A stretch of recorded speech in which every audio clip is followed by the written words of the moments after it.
Hola, pues dadas las circunstancias del lugar donde nos congregamos que no se pudo utilizar para la clase y ya siendo la última clase que tenemos del libro de Génesis, pues vamos a hacerlo hoy por eh, video. Les ruego disculpen las incomodidades y vamos a disponer nuestro corazón para que el Señor eh, nos hable, para que podamos aprender todo lo que el Señor quiere enseñarnos hoy a través de esta última lección del libro de Génesis. Vamos a orar, Señor, ponemos hoy delante de ti, Dios, eh, todo lo referente a esta clase, Señor. Primeramente, Señor, presentamos nuestras vidas, nuestros corazones, nuestra mente, nuestro espíritu, nuestra alma, nuestro cuerpo delante de ti, Señor, para que seas tú tomando control, Espíritu Santo, para que tomes control de mi vida como maestro, Señor, que me des la unción para comunicar de una manera correcta el mensaje que tú quieres dar, Señor, y que pongas en el corazón de mis hermanos, Señor, la disposición para recibir humildemente lo que tú nos estás enseñando, Señor. Y te lo clamamos en el nombre de Jesús. Amén. Bueno, el capítulo 37 nos dejó a un José, nos abrió las puertas de la historia de este patriarca José y encontramos que Dios le dio una promesa. Vemos a José teniendo un par de sueños. El primero de ellos, el Señor le mostraba 11 montones de trigo y los 11 se inclinaban delante de otro montón de trigo que representaba a José. Él fue y contó el sueño a sus hermanos y esto trajo obviamente sentimientos de envidia, de resentimiento, de rencor contra José. Sin embargo, vino un segundo sueño en el cual la luna, el sol y 11 estrellas se inclinaban delante de José. José fue y se lo contó a su padre, a Jacob, y Jacob un poco irónicamente se burló y le dijo, de manera que tu madre, tu padre y tus hermanos nos vamos a inclinar delante de ti. Sin embargo, de ese tamaño era la promesa de Dios para la vida de José. Esto, como les digo, dio frutos de envidia y sus hermanos, un día que su padre lo envió a ayudar a sus hermanos en las labores de pastoreo, sus hermanos vieron una buena oportunidad para terminar con aquel que se creía mejor que ellos, según sus corazones les dictaban, y quisieron matarlo. Sin embargo, no tuvieron el valor para hacerlo y decidieron más bien arrojarlo en una cisterna que no es más que un hueco en la tierra, como a manera de pozo, y en ese hueco o en ese pozo, en esa cisterna, lo dejaron prisionero, mientras se sentaban a comer y a resolver qué iban a hacer con la vida de José. En ese momento estaba pasando por el lugar una caravana de hombres ismaelitas, madianitas, puntualmente, que eran esclavistas, es decir, comerciantes de esclavos, y ellos vieron una gran oportunidad en esto para que José fuese vendido como esclavo y deshacerse por fin de este estorbo que para ellos representaba la vida de José. Con una túnica muy especial que el papá le había regalado a José, una túnica de colores que expresaba todo el amor y todo el cariño que Jacob le profesaba a José. Ellos le quitaron esta túnica a José, la rompieron y con la sangre de un cordero la mancharon de sangre para con esto ir y mentir delante de Jacob y decirle, nuestro hermano ha sido atacado por una fiera y ha muerto, ha sido devorado por la fiera. Obviamente para Jacob esto fue terrible, dice la escritura que él rasgó sus vestiduras y se vistió de cilicio, que es una especie de traje hecho de algo así como fique, es una tela rugosa y que los judíos usaban como símbolo de duelo, de dolor, de adoración delante de Dios. Y él se vistió de cilicio y con esto termina el capítulo 37. Y la historia de José se ve cortada momentáneamente. Vemos cómo Dios hace como una especie de paréntesis en la historia y nos adentra en una historia oscura, truculenta, acerca de Judá y Tamar. Amén. Capítulo 38 estamos. En el versículo 1 al 11, Dios nos adentra en la historia escandalosa del pecado de Judá con Tamar. Pero antes de introducirnos en esta historia, quiero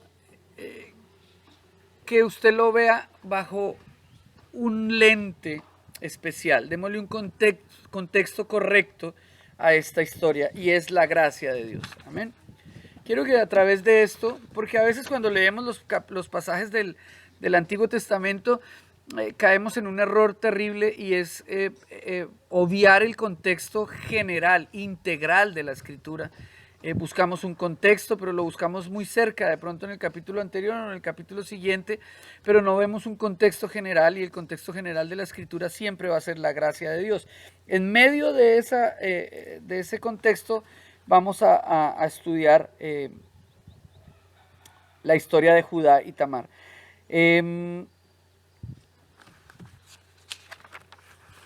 Vemos a Judá, que ha escogido una mujer que no es del pueblo de Israel, no es de la casa de su padre, sino una mujer cananea, la hija de Súa. Esta mujer dio 3 hijos, uno Onán y Sela. Se casó con una mujer cananea llamada Tamar. Amén. La hija de Súa es la mamá de Tamar, es decir, Tamar es la hija de Judá. No, perdón. Tamar es la nuera de Judá, ¿cierto? Es la esposa del hijo de Judá. Cuando Sela creció y Judá aún no había arreglado las cuestiones de su matrimonio con Tamar, ella decidió atrapar a Judá, es decir, la nuera decide atrapar al suegro. Cuando la palabra se refiere, estamos en el capítulo 38, versículos 12 al 23, cuando la palabra se refiere a atrapar, simplemente nos está hablando, ella quiso tener relaciones sexuales con Judá para así atarlo a él. Este es todo el plan que está urdiendo Selah. Se vistió, ¿cómo lo hizo? Ella se vistió de ramera, se quitó sus atuendos normales y se vistió de ramera. Era muy sencillo en el tiempo de Judá, lo que se usaba era un velo sobre su cara y eso hacía ver que ellas eran rameras. Y se fue al camino a Timnat, que es el lugar donde todos los pastores iban a trasquilar a sus ovejas. Entonces cuando Judá iba camino a Timnat, vio a esta mujer a la orilla del camino y sintió deseos de unirse en ella sexualmente y tuvieron relaciones ilícitas, obviamente sin saber que era su propia nuera.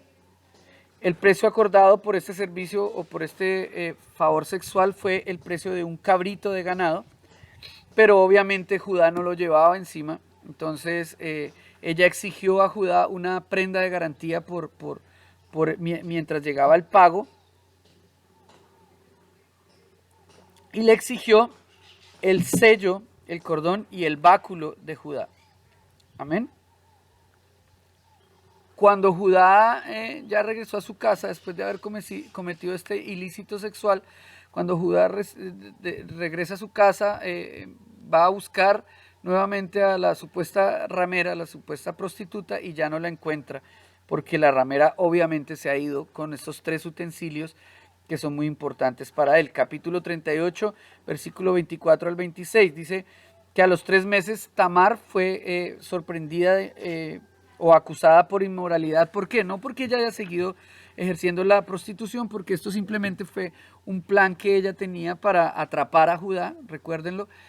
sino porque ella quedó encinta, quedó embarazada, y ella era una mujer viuda, y, y por causa de esto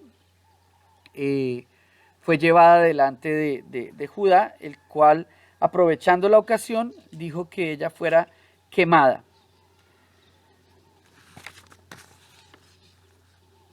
Sin embargo, la mujer, obviamente, que tenía estos 3 utensilios que le servían de garantía en este momento, ya no sobre el precio de un favor sexual, sino el precio de su vida, los mostró y dijo que estos eran los elementos que habían sido entregados como garantía por Judá para poder acceder a ella sexualmente, y que el hijo que estaba en su vientre no era otro sino el hijo de Judá. Entonces obviamente ya no la podían quemar o asesinar. Capítulo 38, versículo 27 al 30 dice que cuando los hijos de Tamar, porque tuvo gemelos para acabar de completar, cuando los hijos de Tamar y de Judá iban a nacer, dice que salió primero la mano de uno de los niños y fueron a la partera, puso un hilo en la mano de uno de los niños para ver que este era el mayor. Sin embargo, el que venía detrás se abrió camino. El primero en nacer fue Fares, que su nombre significa rotura, y el otro fue Sara. Ambos gemelos se mencionan en el Evangelio de San Mateo, en el capítulo 1, versículo 23, donde nos dan el linaje mesiánico. Sin embargo, esto nos muestra cómo Dios desde el inicio maneja los hilos de estas historias, y esto lo vamos a ver durante el desenlace del libro de Génesis, lo vamos a ver continuamente, y es acerca de lo que quiero llamar la atención el día de hoy. El matrimonio de Judá con la cananea fue el primer paso en la mezcla del pueblo de Dios con las naciones paganas, y aquí quiero hacer una pequeña reflexión, y es cómo cuando nosotros hemos sido llamados por Dios a vivir según el sistema que Él ha diseñado para nuestra bendición, nosotros somos llamados también a ser apartados del mundo, pero apartados para Dios, de uso exclusivo de Dios. Cuando nosotros rompemos este sistema, cuando nosotros transgredimos esos límites de separación del mundo que Dios nos está planteando, cuando fraternizamos con el mundo, cuando fraternizamos con el sistema que es enemigo de las cosas de Dios, vienen consecuencias terribles a nuestras vidas, y esto se ve representado hoy en la Escritura a través de la vida de Judá. Amén. Ahora, en el capítulo 39 retomamos la historia de José.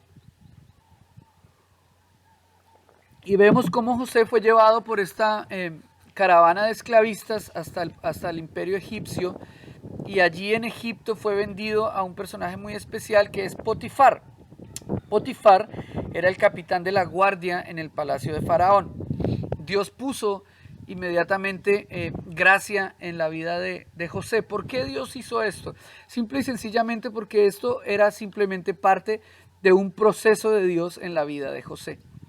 A veces nosotros pensamos que las situaciones difíciles que nos acontecen, o las situaciones difíciles en las que nos encontramos en el camino, simplemente son ataques de Satanás y se los atribuimos a una fuerza oscura y a una fuerza demoníaca, pero muchas veces pueden ser, uno, consecuencia de nuestras malas decisiones, o dos, simplemente la rueda del alfarero dando vueltas y trabajando en nuestras vidas, moldeando nuestro carácter, enseñándonos, capacitándonos para un siguiente escalón, o para una nueva temporada o una nueva instancia a la cual el Señor nos va a llevar, y debemos adquirir un nuevo nivel de madurez, un nuevo nivel de espiritualidad, y por qué no un nuevo nivel de unción espiritual a través de la cual Dios va a capacitarnos a llenarnos de herramientas para acceder a ese nuevo nivel o a esa nueva temporada a la cual Dios nos quiere llevar.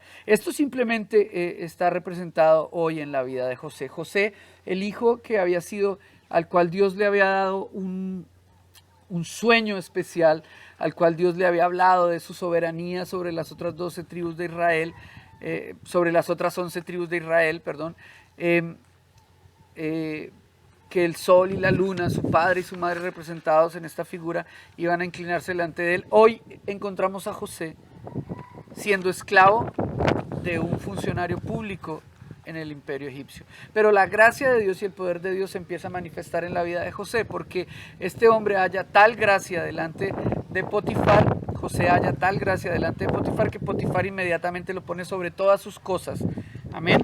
Pero no solamente haya gracia delante de Potifar, también haya gracia, y una gracia desmedida y no muy sana, delante de la esposa de Potifar, una mujer que por las ocupaciones de su esposo vivía sola, hoy se siente terriblemente atraída hacia José y empieza a insinuarse con él.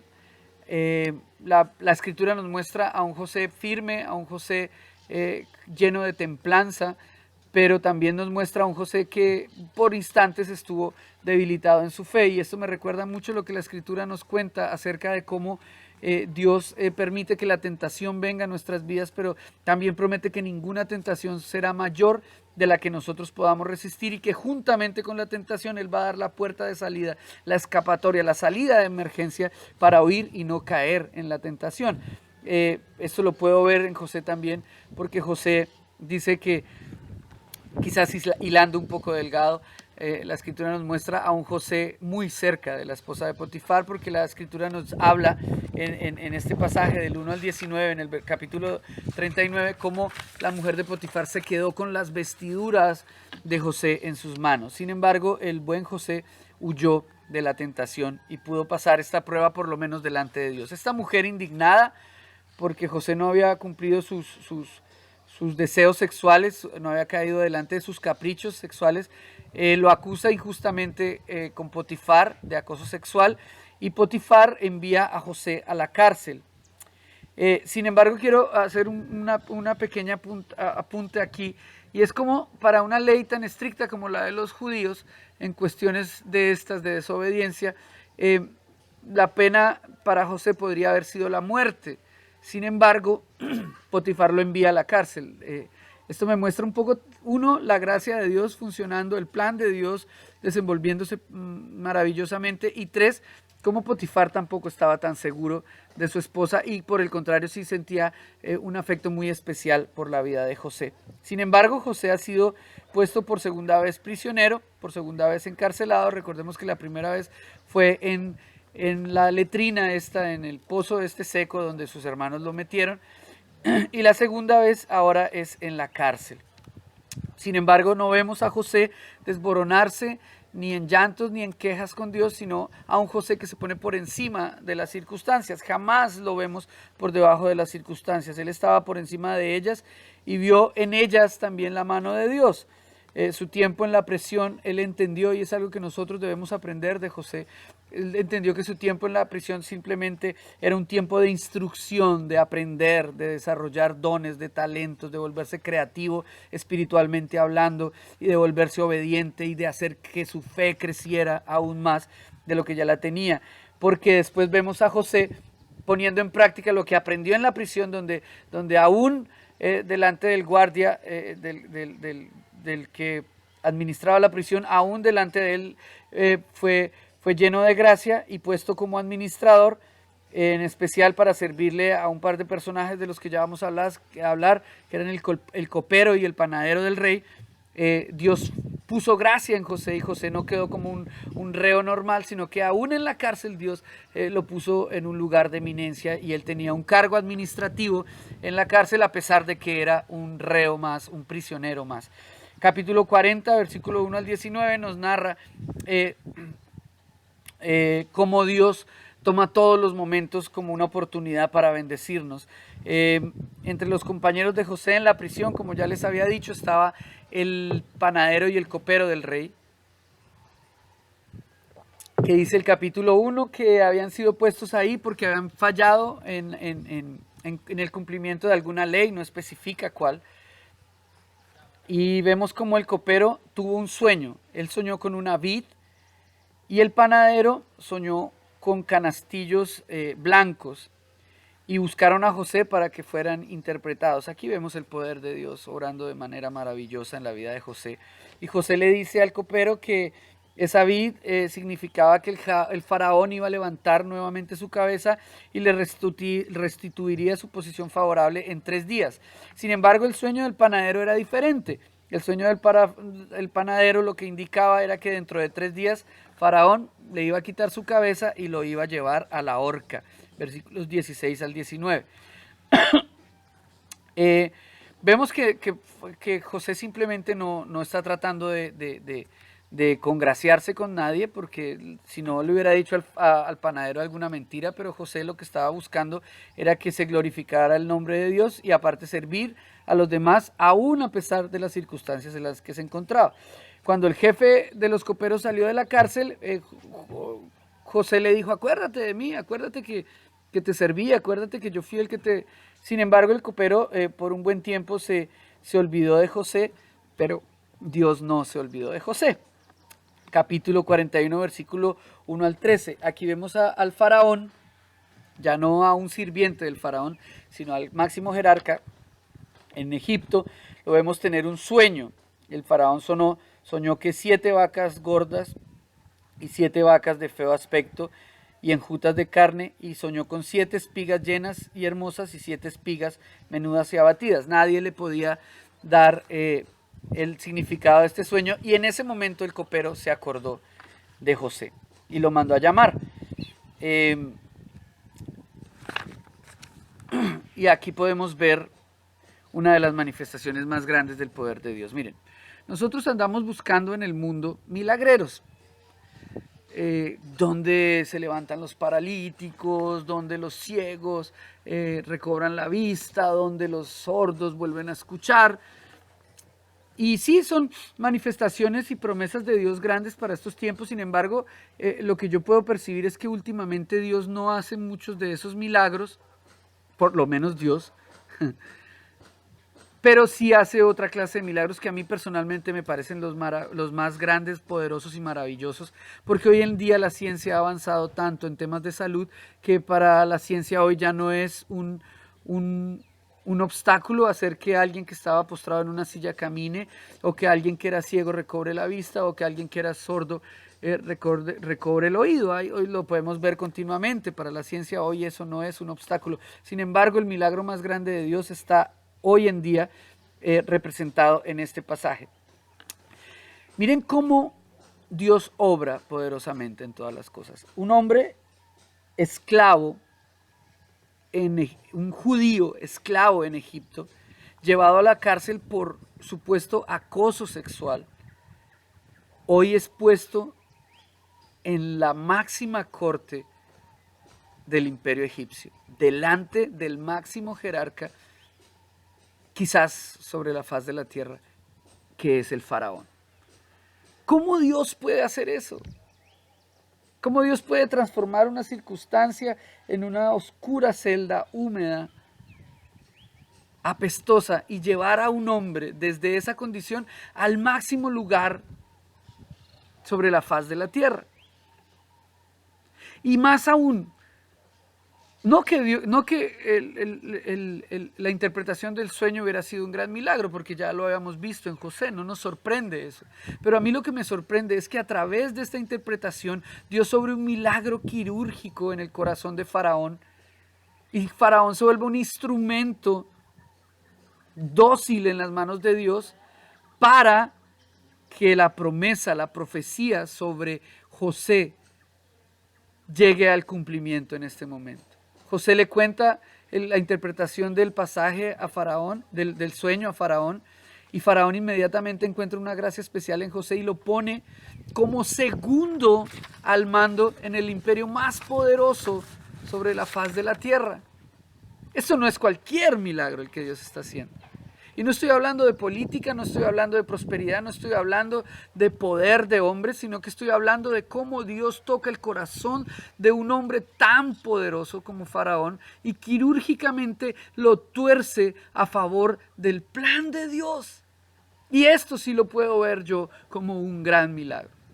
Esto es algo que la ciencia, la psicología, la antropología, la sociología, la filosofía jamás van a lograr, y es mudar el corazón de los hombres. Esto es poder de Dios en acción en este momento. Amén. Y el sueño empieza a hacerse realidad. Amén. Y aquí quiero que reflexiones acerca de algo. Yo no sé qué promesas te ha dado Dios, yo no sé qué sueños te ha dado Dios, yo no sé qué llamado tienes tú, pero lo que sí te puedo decir es que sin importar la circunstancia, el lugar o a quién le estés sirviendo en este momento en tu vida, todo lo que Dios prometió en tu vida se va a cumplir. Y que quizás esas situaciones difíciles por las que hoy estás atravesando simplemente son el instrumento a través del cual Dios va a obrar un gran milagro para que tú seas promovido de la manera en la que Dios prometió que lo ibas a hacer. No pierdas la esperanza, no desconfíes de la palabra y de las promesas de Dios, porque fiel es aquel que lo prometió. Amén. Ahora, en esta posición llega, José puesto en esta posición, llega la hambruna. ¿Dónde había aprendido José a ser administrador? En la cárcel, en medio de la escasez y las dificultades. Y en medio de esa escasez y esas dificultades es que Dios empieza a constituir a José en un gran administrador. Él empieza a cegar en el tiempo de la cosecha y almacenar para cuando venga el tiempo de la escasez haya suficiente alimento. Esto se regó por toda la región y llegó a oídos de Jacob, que para ese momento era un hombre muy próspero, pero que sus tierras se habían secado, sus animales estaban muriendo y carecían de víveres, de granos, de alimento para sobrevivir. Jacob les da una gran cantidad de dinero a sus hijos, los envía a donde le dijeron que había alimento, que era a Faraón, y obviamente ellos van y con su dinero compran el alimento, pero José interviene nuevamente en la historia y dice, ellos son espías. Ellos son espías judíos que han venido para destruir nuestra tierra. Y de nuevo cambia la escena de una manera dramática. Entonces José pide al menor de sus hermanos, sin revelarse aún a sus hermanos, sino con su vestimenta de egipcio y su maquillaje y cambiado por los años. Estamos hablando de cerca de 13 años después de que él fue vendido como esclavo. Entonces sus hermanos no lo pueden reconocer y José pide al menor de sus hermanos, a Benjamín, como prenda de garantía, como pago por aquel crimen que él los está acusando. En tanto ellos vuelven a su tierra por Benjamín, Simeón es dejado preso como garantía. Ahora, nosotros podríamos ver en este momento a un José implacable, vengativo, rencoroso, pero ese es un error en el que caemos continuamente cuando leemos la Escritura, y es ver un texto fuera de un contexto. Nosotros podemos reconocer a José como un tipo de Jesús, como un cuadro tipo de Jesús, y en esta narración no sobresale un José implacable, sino un José que está moviendo un plan general, porque al final de ese plan el pueblo de Israel, no solamente sus hermanos y su padre, sino todo el pueblo de Israel en general va a salir beneficiado. José en este pasaje en la Biblia, para mí es uno de los pasajes más conmovedores que yo encuentro. Es un pasaje íntimo donde nos cuentan y nos involucran en la historia a través de muchos detalles para que nosotros nos involucremos emocionalmente también y esto se constituya una enseñanza perdurable en nuestros corazones. Amén. Ahora, mencioné algo acerca de José y es que José es tipo de Jesús. Amén. Por eso quiero tomarme la libertad de leerles este escrito que nos habla acerca de qué es la tipología. Ciertas personas, sucesos o cosas son claramente identificadas en el Antiguo Testamento como tipos. Esta palabra tipo viene del griego tipoi, que tiene una traducción en nuestro idioma que quiere decir figuras o símbolos, especialmente en el Nuevo Testamento. Así que se dice que Adán es un tipo, figura o símbolo de Cristo, según Romanos 5:14. No se refiere específicamente a otros como tipos, pero los paralelos son demasiado numerosos o demasiado obvios para negarlos. Por ejemplo, no hay referencia explícita a José como tipo del Señor Jesús. Sin embargo, hay más de 100 similitudes entre Jesús y José. Cuando el Señor Jesús habló con los dos discípulos entristecidos camino a Emaús, les declaraba que todas las escrituras hablaban de él. Eso lo podemos ver en Lucas 24-27. El Cristo encarnado dijo también que el rollo del libro está escrito todo de él. Así que es correcto buscar a Cristo en todas las escrituras. Sobre las experiencias de Israel en el Antiguo Testamento, Pablo nos dice que estas cosas les acontecieron como ejemplo, y la palabra ejemplo en este momento es la misma de cuadro, que es tipoi en griego, y están escritas para amonestarnos a nosotros, a quienes han alcanzado los fines de los siglos. Esto apoya fuertemente la consideración de que no solo los tipos mencionados específicamente son válidos, sino que de igual manera muchos otros. Pablo recordó a Timoteo que toda la escritura nos es útil. Segunda de Timoteo 3:16. Hay lecciones espirituales para aprender, solo necesitamos los ojos para verlas. Grandes secciones de la epístola a los hebreos son explicaciones de la tipología del tabernáculo y sus muebles. Es cierto que un punto de vista demasiado limitado de la tipología aminora el gozo espiritual, pero también que el otro extremo de hacer tipos de virtualmente o de puntualmente todo, o de hacer alegorías de todas las historias, también debe evitarse. Hay que tener un balance exegético y hermenéutico adecuado y una adiestración teológica adecuada para meternos en temas referentes a la tipología. Las explicaciones forzadas o caprichosas de los tipos han desacreditado este tema.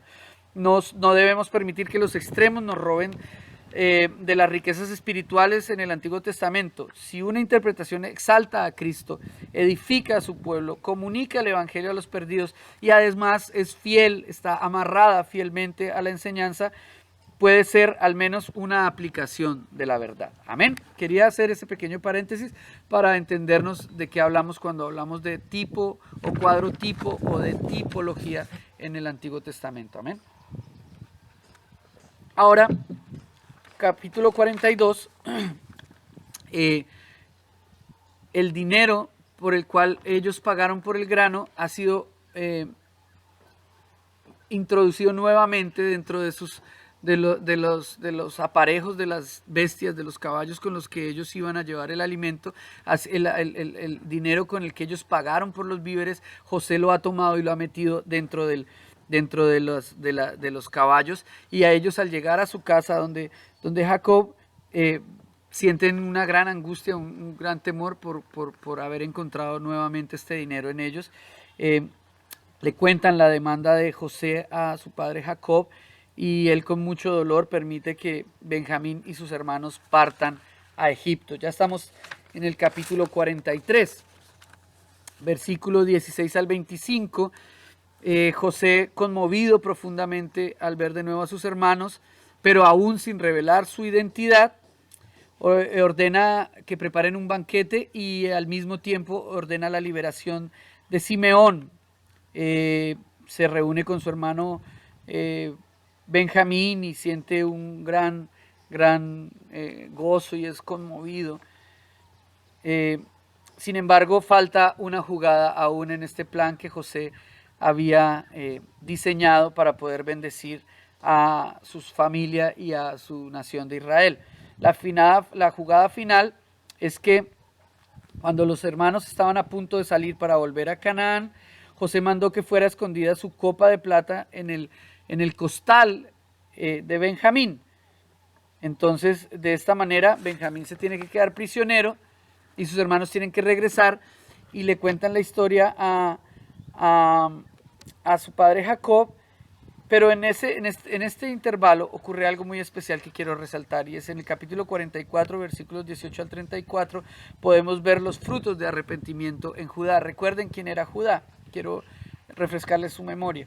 En el capítulo 37 vemos a Judá, que ha vendido despiadadamente a su hermano, sin preocupación alguna por el dolor que va a sentir Jacob, y mucho menos por el padecimiento que va a tener que vivir José. En el capítulo 38 lo vemos enredado en un engaño de inmoralidad, pero en el capítulo 43 vemos a Judá en una posición muy diferente, y es ofreciéndose en intercambio por su hermano Benjamín, pensando en el dolor que va a haber en su padre Jacob por perder nuevamente a su hijo menor, y pensando en el dolor que va a padecer Benjamín como esclavo en Egipto. Y esto me demuestra cómo El arrepentimiento no solamente puede ser de palabra, con lágrimas, con rodillas postradas en el piso. No, el arrepentimiento tiene que dar unos frutos. Cuando nosotros reconocemos nuestro pecado, cuando nosotros reconocemos nuestras faltas, estas faltas nos tienen que llevar a un cambio de vida. Y ese cambio de vida está representado en Judá, en la misericordia de Dios sobre la vida de Judá, permitiendo que él, en medio de toda esta situación, pudiera ver el daño tan grave que había traído a sus vidas, a su familia, a su tierra, el haber entregado a su hermano como esclavo 13, 14 años atrás. Amén. Después de esto, José se da a conocer a sus hermanos. Jacob viene a Israel y a ellos les es entregada la tierra de Gosen, a todo el pueblo de Israel. Capítulo 45, versículos 9 al 15 dicen que José les dijo que deberían traer a su padre, sus familias y todas sus posesiones a Gosen en Egipto durante los 5 años que duraría el hambre. Dice, haréis pues saber a mi padre toda mi gloria en Egipto, un mandato que podemos ejercer nosotros también ante Dios en cuanto a su hijo amado. Ya las fuentes del afecto, del amor filial se desbordan y José se une en un solo abrazo con Benjamín y besó a sus hermanos, y ya en el capítulo 50 podemos ver ya el epílogo de la historia del libro de Génesis y el final del libro de Génesis. Algo maravilloso cuando Jacob es muerto y sepultado, y después cuando José muere también es muerto y sepultado en el mismo lugar en donde moraban los huesos de su padre. Y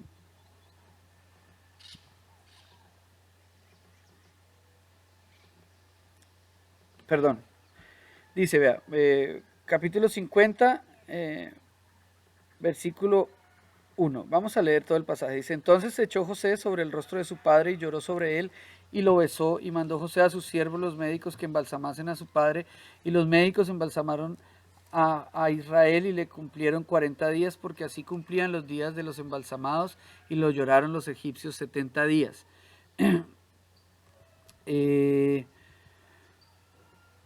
Versículo 10, y llegaron hasta la era de Atad, que está al otro lado del Jordán, y endecharon allí con grande y muy triste lamentación, y José hizo a su padre duelo por 7 días, y viendo los moradores de la tierra, los cananeos, el llanto en la era de Atad, dijeron, llanto grande es este de los egipcios, por eso fue llamado su nombre Abel Misraim, que quiere decir pradera de Egipto o llanto de Egipto.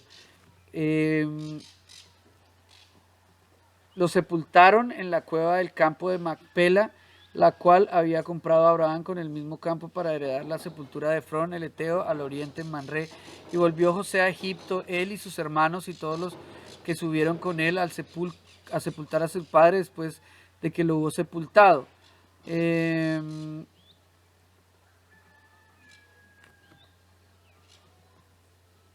Después, en el versículo 17, vemos a sus hermanos diciéndole a José un mensaje de su padre: te ruego que perdones ahora la maldad de tus hermanos y su pecado, porque mal te trataron. Por tanto, ahora te rogamos que perdones la maldad de los siervos de Dios de tu padre. Y José lloró mientras hablaban. Vinieron también sus hermanos y se postraron delante de él y dijeron: henos aquí por siervo tuyo. Y le respondió José, no temáis, ¿acaso estoy yo en el lugar de Dios? Y vemos como una vez más la promesa de Dios se cumple, los hermanos postrados delante de José. Y en el versículo 24 vemos la despedida de José. Dice, José dijo a sus hermanos, yo voy a morir, mas Dios ciertamente os visitará y os hará subir de esta tierra, la tierra que juró a Abraham, a Isaac y a Jacob. E hizo jurar José a los hijos de Israel, diciendo, Dios ciertamente os visitará y haréis llevar de aquí mis huesos. Y murió José a la edad de 110 años y lo embalsamaron y fue puesto en un ataúd en Egipto. Amén. Ese es el final de la historia de José. Ese es el final de la historia de la narración del libro de Génesis. Y creo que no hay mejor reflexión en el libro de Génesis que ver que Dios tiene el control. A Dios nada se le escapa. Dios escribió este libro para mostrarnos su soberanía, para mostrarnos su omnisciencia, para mostrarnos su omnipotencia, para mostrarnos su eternidad, para mostrarnos su carácter y para que nosotros podamos volver nuestros corazones llenos de fe a cada uno de sus propósitos. Hay momentos en el camino en que vamos a encontrar tremendas dificultades, vamos a enfrentar montes, collados, gigantes, vamos a tener que atravesar por situaciones que no vamos a poder entender. Sin embargo, el libro de Génesis y cada una de las vicisitudes que tuvo que pasar Abraham, Isaac, Jacob, José, y cómo encima de cada una de ellas, de esas circunstancias, siempre estuvo Dios trayendo su soberanía y llevándose la gloria y dándole bendición a la nación de Israel. Tiene que llenarnos de fe y tiene que ayudarnos a acercarnos más al carácter, a la naturaleza del Dios en el cual hemos creído, a la naturaleza del Jesús que fue entregado por causa de nuestros pecados en la cruz del Calvario y a la naturaleza de su promesa que es el Espíritu Santo hoy en nuestras vidas, moviéndose con el mismo poder con el que se movió en el libro de Génesis, moviéndose hoy en medio de nuestras situaciones y circunstancias, moviéndose hoy en medio de nuestras vidas, de nuestras familias, de nuestra economía, de nuestras congregaciones. Como epílogo del libro de Génesis, quiero que quede en tu corazón la confianza, el voto de confianza que debemos depositar cuando caminamos con Dios. Sin fe es imposible agradar a Dios. Abraham fue llamado el padre de la fe y en Abraham empieza la historia de la nación de Israel en el libro de Génesis, y esto nos tiene que hacer reflexionar que si queremos una historia con Dios, si queremos escribir, si queremos ver realizada la historia que escribió Dios con su propia mano sobre nuestras vidas, debemos caminar en fe. Hoy yo te invito, hermano, a que esto quede como reflexión en tu vida. Aparte del gran tesoro de enseñanzas que durante estos meses hemos aprendido en el libro de Génesis, quede este tesoro en tu corazón. Sin fe es imposible agradar a Dios. Y es pues la fe, la certeza de lo que se espera y la convicción de lo que no se ve. Es la fe, ver las cosas que no son como si ya en este momento fueran, porque fiel es aquel que lo prometió. Vamos a orar y vamos a darle gracias a Dios por el libro de Génesis y por toda su palabra. Señor, te damos muchas gracias el día de hoy por tus misericordias, tu amor, tu poder, tu soberanía, Dios, porque tú tienes un plan con nuestras vidas y nos lo has demostrado desde desde el mismo momento en el que concebiste en tu corazón la creación del planeta Tierra, de los hombres, de la nación de Israel, de mi vida, de la vida de cada uno de mis hermanos, Señor. Tú has gastado todos tus recursos haciéndonos entender que podemos confiar en ti, Dios. Que hoy quede esa enseñanza en nuestros corazones y que nos movamos en todo tiempo por fe, en fe, para agradarte a ti, Señor. Te doy gracias hoy por este seminario bíblico de nuestra Iglesia Redención. Te doy gracias por el privilegio de haberme usado como maestro. Te doy gracias por cada uno de los alumnos, de los discípulos, de los hermanos que durante estos meses han perseverado aún a pesar de sus dificultades, Dios. Y te pido que esta semilla que fue sembrada de fruto y que ellos puedan crecer ministerialmente, espiritualmente, familiarmente, económicamente, Señor, a través de estas enseñanzas que tú nos has dado. En el nombre de Jesús te damos gracias. Amén y amén. A todos ustedes, felicitaciones y muchas gracias por haber sido sensibles y obedientes en este tiempo de seminario. Dios les bendiga, los quiero mucho.